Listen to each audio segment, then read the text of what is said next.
Serving their community is who they are because they love where they live. REMAX 3D Real Estate is proud to bring you Heart of Greenville, a video series dedicated to celebrating all the wonderfully great things about Greenville, Texas. On every episode, Dennisha Denney will share Greenville's story through the stories of people who call Greenville home. This is Heart of Greenville. Thank you so much for watching Heart of Greenville. This show would not be possible without our sponsors. Thank you to REMAX 3D Real Estate, who serves Hunt County and the surrounding counties. And thank you to Triton Networks, who provides one solution for businesses for their phones, internet, and network security. On this episode, I asked Julie Horn to come on the show. She is a dear friend of mine, and she's known for wearing many hats in this community. We started off with Remember For Me, but we also talked about her late husband, John Horn, and what she's doing today. Here's my conversation with Julie Horn. Hey y'all, I'm Dennisha Denney, your host of Heart of Greenville, and today we're sitting down on the third floor at the landmark on Lee Street at The Landing, and I have a very, very dear friend with me today. I have Miss Julie Horn. How are you today, Julie? I'm good. Thanks so much for having me. I'm so excited. I'm actually kind of touched that you asked me to be here. Aw, well, you've been a dear friend for a long time, and you have done so much in the community, and one of the things that I happened to get to be along for the journey for when you launched Remember For Me. Yes. And so I really want us to talk about that today, and then I want to talk about all the other hats that you wear. And that's where I want us to start, though, because I know your journey to initiate that was a long one and a precious one. So let's back up and talk about how did Remember For Me get started? Okay. Well, I can remember the day that you came to our very first Rockathon in 2015, and you and your daughter came and sat under the tent. Yes. So it basically started because my dad had Alzheimer's for 9 years, and he passed in February of 2015. And my mom was his caregiver. She was a very devoted caregiver, a very stubborn caregiver, because she did not want to give in to help.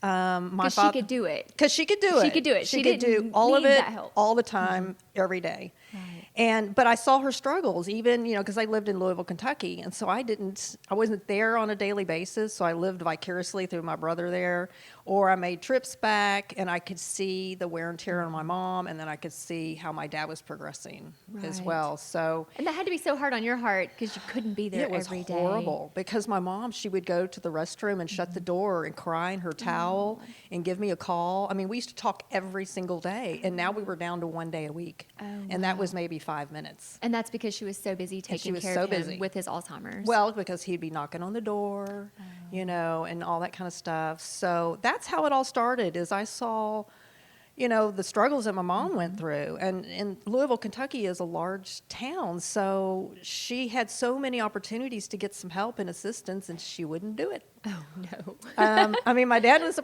Baptist minister. So she is the preacher's wife. I'm a preacher's kid. I was going to say, you're a PK. Yeah, don't hold that against me. The rumors aren't true. That we can prove. Well, maybe some. But so Mom was, they were people of giving. They weren't people of taking help. And so with my brother's help, we were able to convince her, allow people in the church, Mom, at least allow them to come in and help you. Right. And so they did. They started taking Dad out for lunch so Mom could relax. I would have people come clean her house. She tried to take him to day centers, and those are real popular in larger cities. And ironically, these day centers were in churches. Really? And so, unfortunately, they weren't locked facilities, so Dad tried to escape 3 times. Oh, no. So my dad got kicked out of 3 day centers at churches. So that's kind of like the joke of a family, could you imagine Dad? Dad would just, have a cow. But it was for his safety, but it was kind of comical too. But that's how it all started. So did you start looking for those types of services here locally to see if we had them for other Alzheimer's patients? Sure. Is that what initiated that? Yeah, I was curious mainly because I got all riled up because of the lack of finance that we were funding that we were getting from the government. Right. We were low on the totem pole from, cancer was up here, AIDS was up here, so many other things that they do have cures, but you have to get qualified and everything. With Alzheimer's, there is no cure. but the funding was way down here. And thankfully, it's gone back up, but we're still so far behind on our funding for research. So that's what started me out getting all riled up. This is not right. This is not right. And then, I met Friendly, and we said, well, we're going to do something about it. And then, watching Mom, the whole caregiver thing came to point, and I was like, they don't have anything here. We later found out that there was a group that was meeting at the Hunt County Regional Hospital. They'd been there for 5 years, and no one knew it. Oh, no. And people that I talked to in the community, and even people that came and volunteered with my group, they said, my mom had Alzheimer's for 6 years, and we never knew this group existed. Oh, no. So that's when I went, okay, this is bull. Right. Greenville's We not a need small town, and we needed it. Yes. Because out here in the rural area, people are going to just turn to their family Right. and turn to their friends, and they're not going to want to turn to a stranger or to services. So I don't know, just kind of brainstormed and just kind of went from there and started a support group at the hospital, and here we are. I just remember, like, in those days running into you, and just, I could see that fire in your eyes, and just, having lost your dad, like, I feel like he gave you that strength. Yep. Because you were fighting a fight. Right. I mean, and I knew you were working on getting more funding and Yeah. those sorts of things for Alzheimer's. So Yeah. tell us what All Remember For Me does, because I don't know that everyone knows all of the services and Yeah. those sorts of things. Well, of course, we have 2 support groups. One's in Greenville and one's in Quinlan. So those meet once a month, and those are wonderful, just for you to come and sit down and share. Some people come and they don't want to talk. You don't have to talk. You can just listen. Sometimes they play games. Sometimes they have speakers. Then we have a respite care program that actually got kicked off after John passed away. And in his memorial, I said for donations to come to Remember For Me. And thousands of dollars were donated in memory of John. And I knew right then that was how we were going to kick off the respite care program. And it started out being respite care in the home. Okay. So we partnered with Family First Home Health. And so they go out and they screen and talk to the family and the loved one, and they're the ones that schedule everything, and then Remember For Me pays for it. Oh, wow. I know. And so that grew fairly quickly. Yes. And then last year, even through COVID, we started housekeeping and lawn care for free. Oh, wow. So our partners are British Bubbles that does the housekeeping, Yes. and Newman Lawn Care does the lawn care. So everyone, the caregivers, and this is all pertaining to anyone in Hunt County. It's not just Greenville. So anybody can sign up for the program, and they can sign up for in-house respite care, or they can sign up for the lawn care, the housekeeping, one or all of them. Wow. And we pay for it for them out of all our donations. That is incredible. I know why you're always talking about it, but I didn't realize that you guys provide all of those services, yeah. and it's for free. And it's for free. That is incredible. we So how do you we- continue to raise your funds? Do you have fundraisers? I mean, I Well, know you we- have a bucket right now from that. Yeah, from we the have memorial. we have that money, but we were doing the rockathons for 3 years. Yes. And those were a blast. We did a great job. Friendly did a great job putting all these free bands together, but it was in June and it was so hot. Yes. Or we had storms, you know. Yes. So we just said, finally, we got to do something inside. What could it be? So it was 2019 was our first and only one so far, was a gala. And we held it at the Emerald Ballroom downtown. And we raised $40,000. Wow. Yeah. How did y'all do that? I don't know.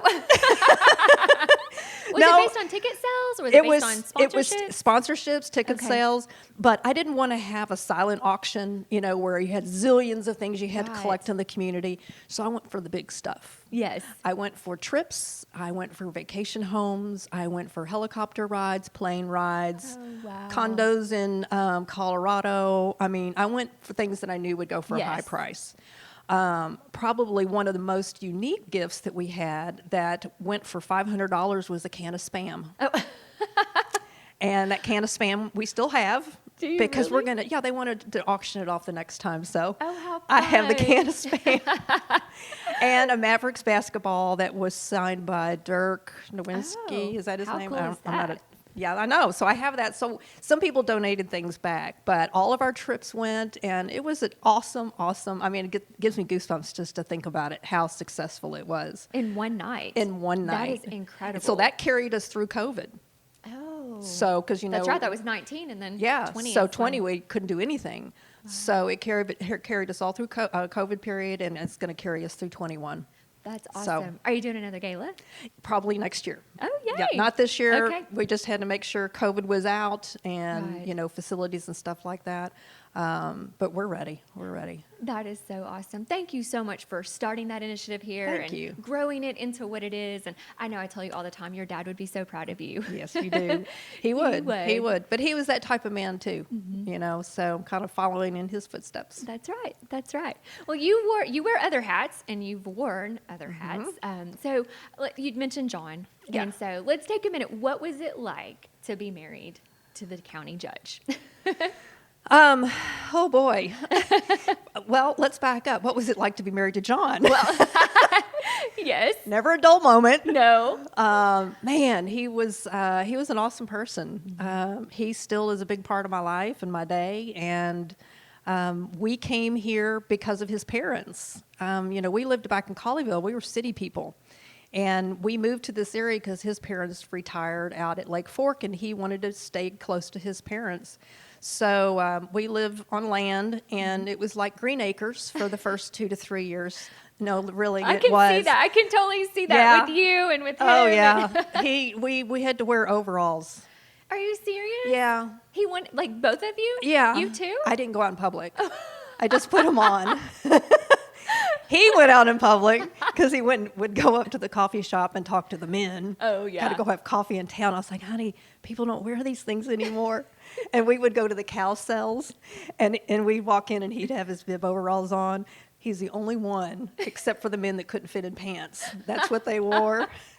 All the other ranchers were in nice leather vests and their hats. And their starched And so I'm jeans just and going, boots. but that was John. He didn't care, you know. And so funny. I know being a politician's wife is, it's hard, you is know. hard.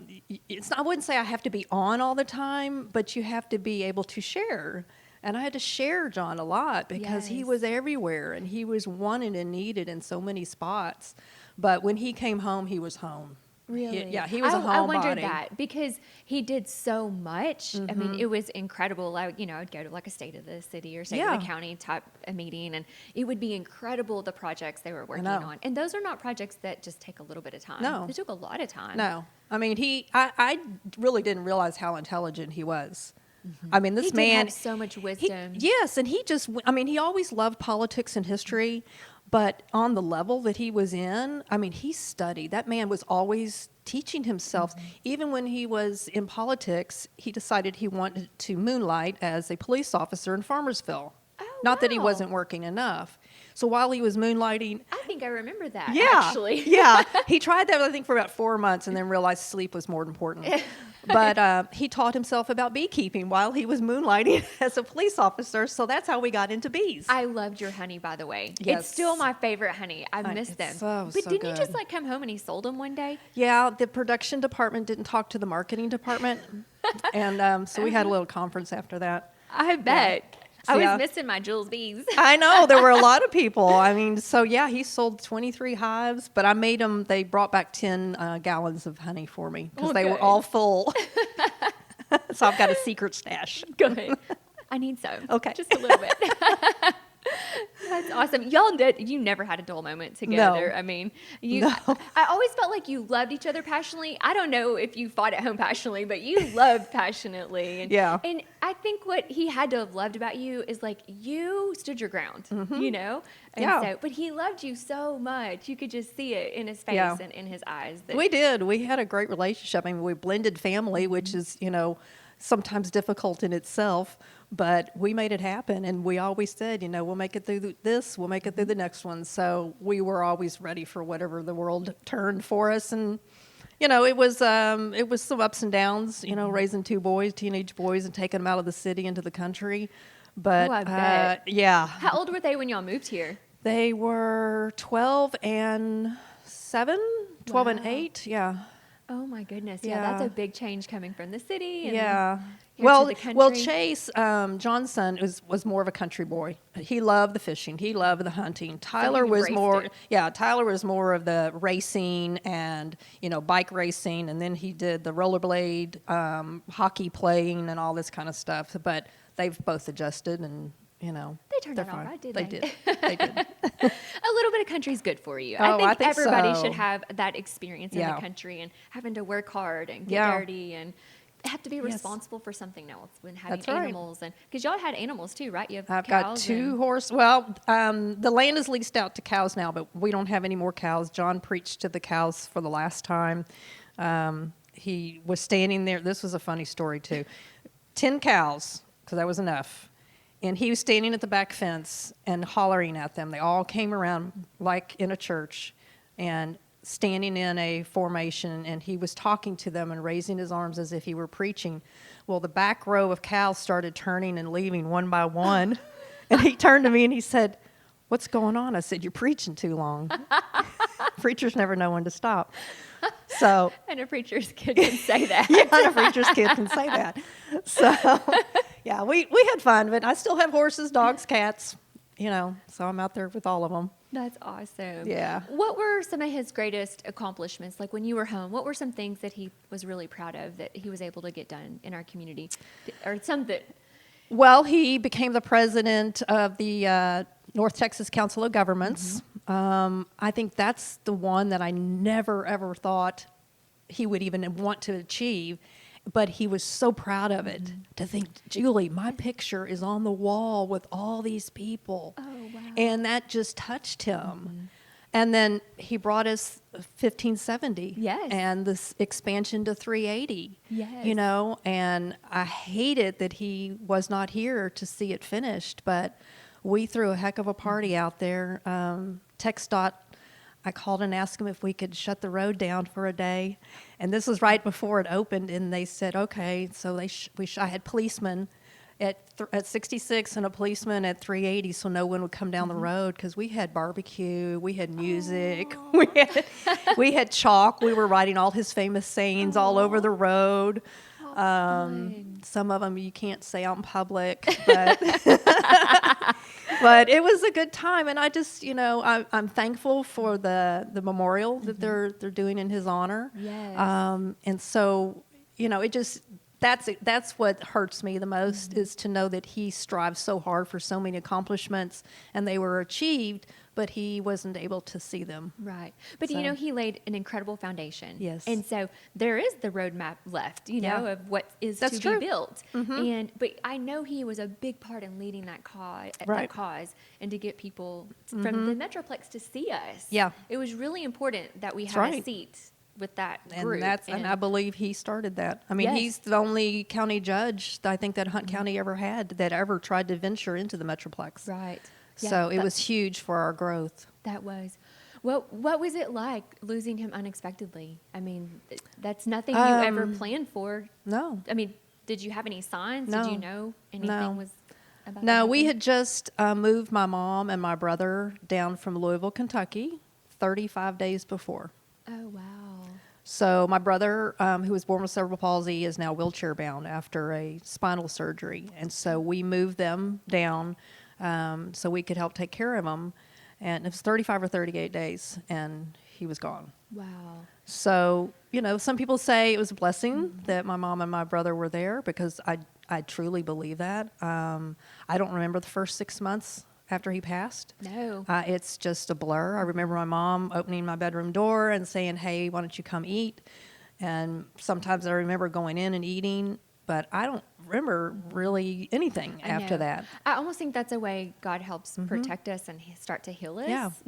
I was Yeah. that way after I lost my dad. And it's so weird for someone to tell you said something or did something and you have zero recollection of it at all. I And don't there's have no any. memory of it. But it probably was a blessing that they were there. Oh, my Because goodness. you would have just stayed in your room and no one would have made sure. Yeah. I mean, hopefully your friends would have Yeah. and things like that. But having your mom I know. there to do I know. that. My son Tyler, he was living down south in the hill country, so he would start coming over every weekend. And so every weekend he was there to help with the mowing, and I had friends that would bring their lawn crews over to mow, my pasture and everything, so I didn't have to worry about it. I mean, I didn't even know where they were there, and people were bringing in food. So it was amazing, the people that helped and stepped up and, didn't even ask. They just did it. Right. They didn't say, what do you need? They assumed what they knew I needed without asking. And Mom and Steve went back to Louisville. When I asked them about, it's been a year now, almost to the day. I said, if you had an opportunity to go back to Louisville, would you go? Mom goes, yep. I was like, you want to think about that? She goes, I'm just not a country girl, Julie. I need the city. I need my Macy's. I was like, oh, my God. So they're back in Louisville, and they're happy. And, Mom's 80, almost 86, and just still Really? gets, yeah. She gets around great. I I know. had no idea she was 86. Yeah. Wow. Yeah, she's still going like crazy. What was so. it like then to truly have an empty house? That was hard. I bet. Because that's when it hit me. Even though they were there for 2 years, I was like, okay, now it is reality. It's been reality, but now it's just me and these furry animals reality. Right. So I went through another grieving period. I mean, I still have my moments, of good days and bad days. Some days, my bad days will last 2 days, and then I'll go 2 weeks and I'll be fine. So that was a reality check. I when bet. I realized, oh, geez, it is really quiet here. Yeah, because there's no one there when you go home. That's what my mom said after Yeah. my dad died. She was like, she didn't want to go home Yeah. because it was so quiet Yeah. and she felt so alone. Well, and fixing your meals. Yes, and fixing for one. Fixing and- for one's horrible, Yeah, Because because you have to eat leftovers for days. I know. It's a repeat night all the time. And it is. That's so hard. Did you ever go to counseling or did you? I did. It wasn't until about a year and a half later I decided I had to go. I had to get through some grieving and some understanding about grieving so I could understand that what I was going through was okay. There's not one way or the other. And then it was COVID, so we had to do like a Zoom grieving counseling, which was very wow. odd. But it still, you're in the moment, and Right. it really helped me. And I'm sure I'll go back, for those checkups. Yeah. Those are really good. yeah. And you don't know when you need them. No. Sometimes you just need to call and say, I need to come in. I know, because you- I still go through them. I still, just the other day, I was sitting outside, because I sit outside in the mornings with my coffee, and I sit outside in the evening sometimes when it's not hot, and I'll talk to John, and I'll get mad at him, like, why didn't you tell me something was wrong, and all this kind of stuff, because I still just can't believe it.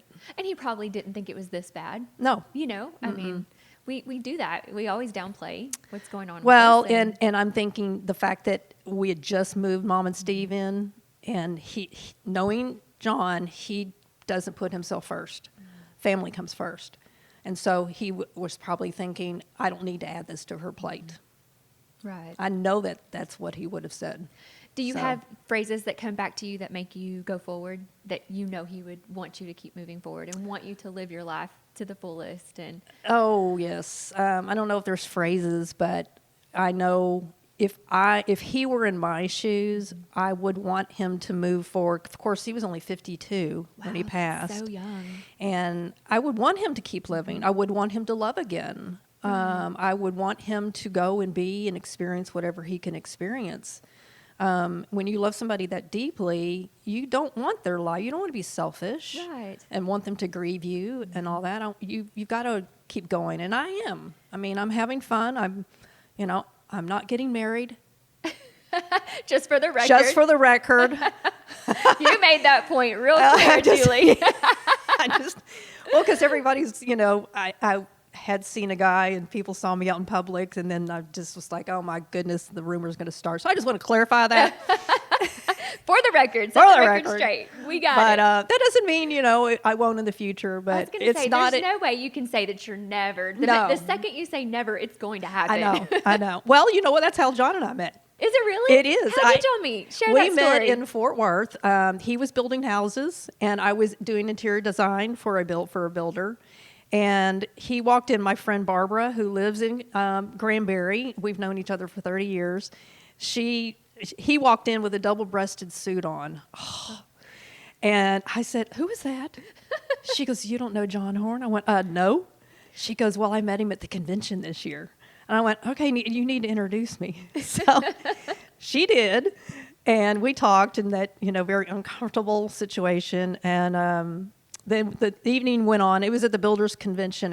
It was an outside party thing. And so we talked, and then I noticed he was hanging out with this girl, talking to a bunch of people, and later found out it was his designer. And I said, hey, you want to go across the street? It was Bennigan's or something like that in Fort Worth. And I said, you want to go across the street and grab something to eat? And he said, sure. So we went and we talked about his son and my son, and then we got to leave, and he said, can I have your number? And I said, no, but I'll take your business card. And I still have the business card. Do you? Oh. Yeah, and so I said, I'll take your business card. And so I waited 2 weeks before I called him back. Really? Yep. I waited 2 whole weeks? 2 whole weeks. Julie. I know. I was holding out. So 2 whole weeks, and then we were engaged in 3 months and married 3 months after that. Whoa. Yeah. Well, I mean, you did the first step, right? You waited 2 weeks. I waited 2 weeks. I know, but before that, I was like, I am so tired of trying to date guys. I had my son to raise. I had my business, and I was like, forget it. That's it. I'm focusing. And as soon as I said forget it, this man walks in, this gorgeous man in this double-breasted suit. So that's how, and then we came to Greenville. I love that so much. Yeah. I remember seeing somewhere a picture, and I can't remember either he's sitting or you're sitting, and the other one is standing. And it's a very stoic picture, but it had to do with your home building. Yes, it was. We were in our home office in Colleyville, and Okay. so that was his office, and he was holding a set of blueprints, and I was standing behind him as the very proud wife. I know. I always, like that picture, for whatever reason, is ingrained in my head.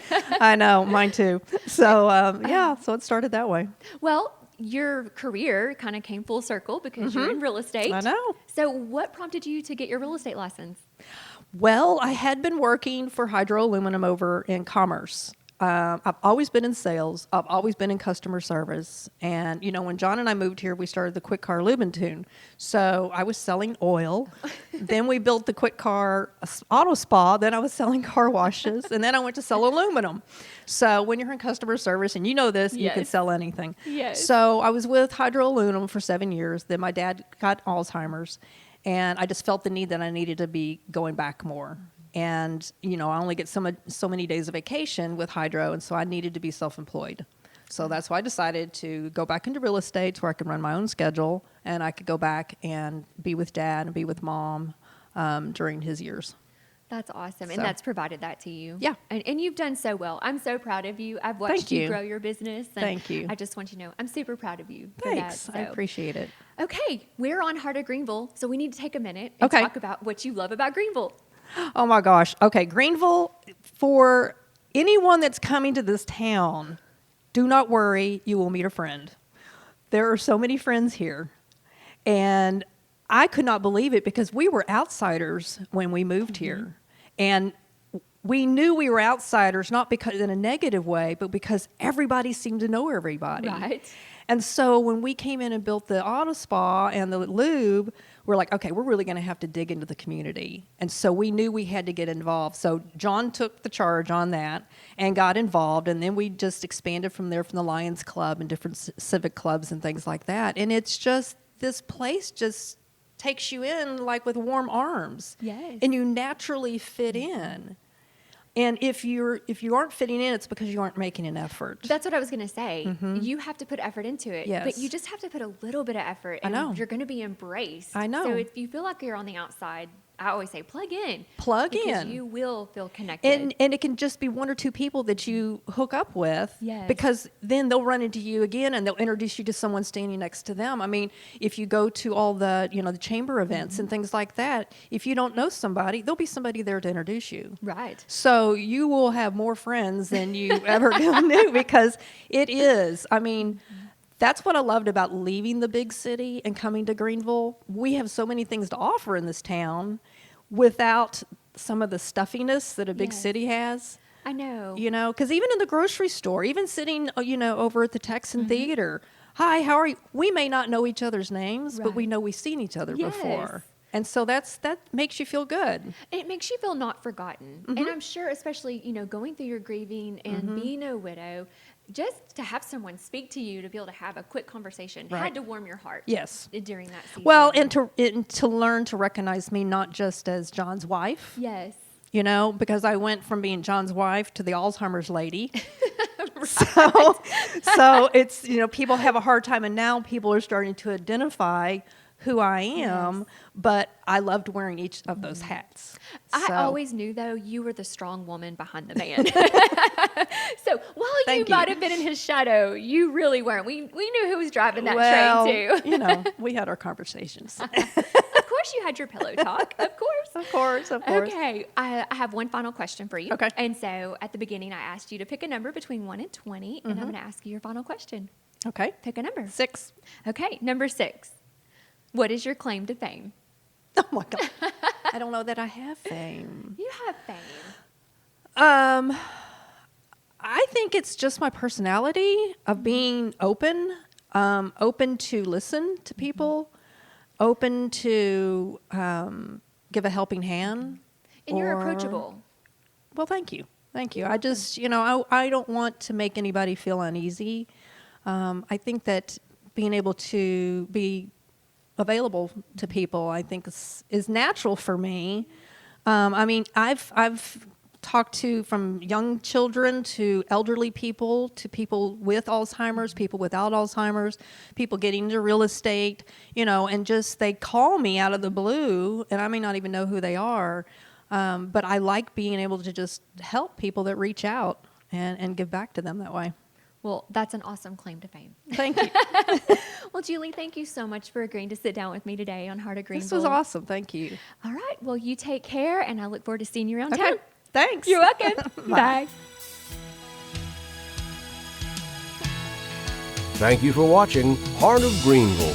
This video series, which is designed to celebrate Greenville, Texas, is spearheaded by REMAX 3D Real Estate.